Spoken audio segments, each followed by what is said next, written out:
Assalamualaikum warahmatullahi wabarakatuh. Perkenalkan, nama saya Doliana Putri dari S1 Keperawatan tingkat 1 Stikes Piala Sakti Pariaman. Saya akan menampilkan presentasi yang berjudul Istirahat dan Tidur. Selamat menyaksikan. Pengertian istirahat dan tidur. Istirahat merupakan keadaan rileks tanpa adanya tekanan emosional, bukan hanya dalam keadaan tidak beraktivitas, tetapi juga kondisi yang membutuhkan ketenangan. Tidur merupakan suatu keadaan tidak sadar di mana persepsi dan reaksi individu terhadap lingkungan menurun atau hilang. Tahap-tahap tidur yaitu non-rapid eye movement dan rapid eye movement.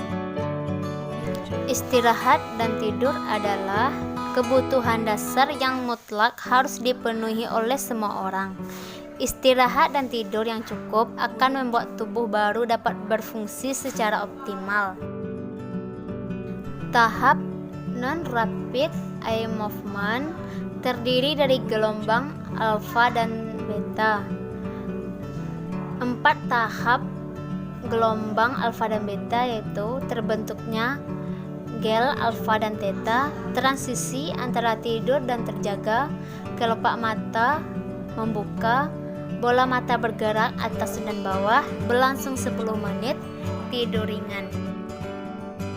Tahap rapid eye movement, adanya aktivitas saat tidur yaitu gel beta dan theta, tidur tidak nyenyak. Non-rapid eye movement terjadi setelah 90 menit dari awal tidur atau 45 menit dari tahap 4. Irama sirkadian. Setiap orang mengalami siklus yang terjadi di dalam hidupnya.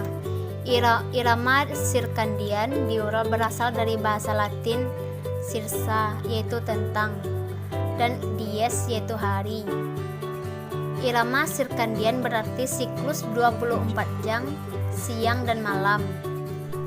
Dalam hal ini, fluktuasi denyut jantung, tekanan darah, temperatur, sekresi hormon, metabolisme dan penampilan serta perasaan individu bergantung pada ritme sirkadiannya. Tanda-tandanya yaitu mata bergerak cepat, heart rate meningkat, nafas tidak teratur, aktivitas otak meningkat. Fisiologi tidur yaitu aktivitas tidur diatur dan dikontrol oleh dua sistem pada batang otak yaitu RAS dan BSR. Sel khusus yang dapat mempertahankan kewaspadaan dan kesadaran, memberi stimulus visual, pendengaran, nyeri, dan sensori raba, serta emosi dan proses berpikir. Fungsi istirahat dan tidur yaitu regenerasi sel-sel tubuh, menambah konsentrasi dan kemampuan fisik, memperlancar produksi hormon dan pertumbuhan tubuh, memelihara fungsi jantung, mengistirahatkan tubuh yang letih akibat aktivitas seharian, menyimpan energi, meningkatkan kekebalan tubuh, menambah konsentrasi dan kemampuan fisik. Pola tidur biasa atau non-rapid eye movement.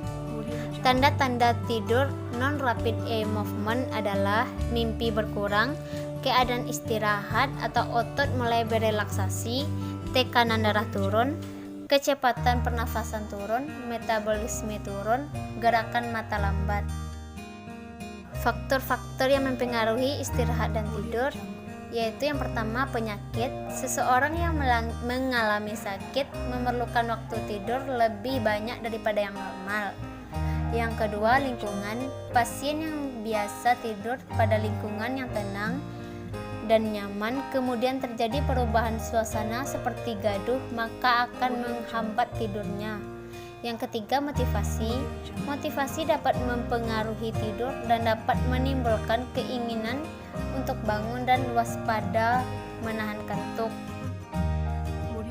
Yang keempat, kelelahan. Apabila mengalami kelelahan dapat memperpendek periode pertama dari tahap rapid eye movement. Yang kelima, kecemasan. Pada keadaan cemas, seseorang mungkin meningkatkan saraf simpatis sehingga mengganggu tidurnya. Yang keenam, alkohol. Alkohol menekan rapid eye movement secara normal. Seseorang yang tahap minum alkohol dapat mengakibatkan insomnia dan lekas marah. Pola tidur pada bayi. Pada malam hari kira-kira tidur 8-10 jam. Usia sekolah tidur 10 jam pada malam hari. Dewasa muda tidur 7-9 jam per hari. Usia dewasa pertengahan tidur lebih kurang 7 jam per hari. Usia tua tidur 6 jam lebih kurang per hari. Macam-macam gangguan tidur. Yang pertama, insomnia. Yang kedua, parasomnia. Yang ketiga, hipersomnia. Yang keempat, narkolepsi. Yang kelima, apnia. Insomnia adalah ketidakmampuan memenuhi kebutuhan tidur baik secara kualitas maupun kuantitas. Penyebabnya adalah gangguan fisik atau karena faktor mental seperti perasaan gundah atau gelisah. Ada 3 tipe insomnia, yaitu insomnia inisial, kesulitan untuk tidur. Yang kedua, insomnia intermiten, kesulitan untuk tetap tertidur karena seringnya terjaga. Yang ketiga, insomnia terminal, bangun terlalu dini dan sulit untuk tidur kembali. Hipersomnia adalah kebalikan dari insomnia, yaitu tidur yang berkelebihan terutama pada siang hari, disebabkan oleh kondisi fisik tertentu seperti kerusakan sistem saraf, gangguan pada hati atau ginjal. Narkolepsi adalah gelombang kantuk yang tak tertahankan yang muncul secara tiba-tiba pada siang hari. Gangguan ini disebut juga sebagai serangan tidur atau sleep attack. Penyebabnya adalah diduga kerusakan genetik sistem saraf pusat. Cara pencegahannya hidroklorida atau dengan antidepresi seperti imipramine hidroklorida. Apnea adalah kondisi terhentinya nafas secara periodik pada saat tidur atau ketidakmampuan untuk mengatur tidur dan bernafas pada saat bersamaan. Terjadi pada orang yang mengorok dengan keras, sering terjaga di malam hari. Insomnia, sakit kepala di siang hari, iritabilitas, atau mengalami perubahan psikologis seperti hipertensi atau aritmia jantung. Katalepsi, yaitu serangan tidur mendadak, tubuh langsung jatuh, lemas tanpa ada penahan sama sekali, terjadi sewaktu-waktu, dipicu tekanan emosi yang kuat.